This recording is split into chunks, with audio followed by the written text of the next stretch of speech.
ગુજરાતના રાજકારણમાં અને ખાસ કરીને ભરૂચ જિલ્લાના આદિવાસી વિસ્તારોમાં આજે એક મહત્વપૂર્ણ રાજકીય સંદેશ આપતી ઘટના બની હતી. વાલિયા તાલુકા પંચાયતના પૂર્વ પ્રમુખ અને પ્રદેશના લોકપ્રિય આદિવાસી નેતા રાજુભાઈ વસાવાએ આજે સત્તાવાર રીતે આમ આદમી પાર્ટીમાં પ્રવેશ કર્યો છે. તેમની સાથે વાલિયા તાલુકાના અનેક અગ્રણી યુવા આગેવાનો, સરપંચો અને કાર્યકરોએ પણ આપનું સભ્યપદ સ્વીકારતા જિલ્લાના રાજકારણમાં મોટો ગરમાવો આવ્યો છે.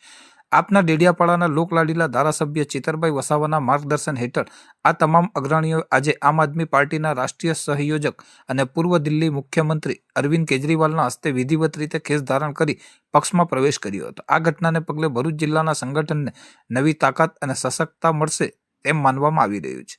રાજુભાઈ વસાવા એક સમયે વાલિયા તાલુકાના રાજકારણમાં મોટું નામ ધરાવતા હતા. તેમની સાથે યુવા આગેવાનો જેવા કે રજની વસાવા, વિનય વસાવા, વિજય વસાવા સહિતના અગ્રણીઓએ પણ આપનો હાથ પકડ્યો છે. આ લોકપ્રિય અને અસરકારક નેતાઓના જોડાવાથી ભરૂચ જિલ્લા સંગઠનને ખાસ કરીને આદિવાસી પ્રભુત્વવાળા વિસ્તારોમાં વિકાસ, શિક્ષણ, આરોગ્ય અને આદિવાસીઓના બંધારણીય હક્કોની લડતને વધુ મજબૂત બનાવવામાં મદદ મળશે. પક્ષમાં જોડાવા બાદ પોતાના પ્રતિભાવ આપતા રાજુભાઈ વસાવા અને અન્ય આગેવાનોએ સ્પષ્ટપણે જણાવ્યું હતું કે અમને ખાતરી છે કે આમ આદમી પાર્ટી જ આજે જનતાના મૂળભૂત પ્રશ્નો અને તેમના હક્કોની સાચી લડત લડી રહી છે. ગુજરાતના રાજકારણને ભ્રષ્ટાચાર મુક્ત અને પારદર્શક બનાવવાના સંકલ્પ સાથે અમે આપની વિચારધારામાં જોડાયા છીએ.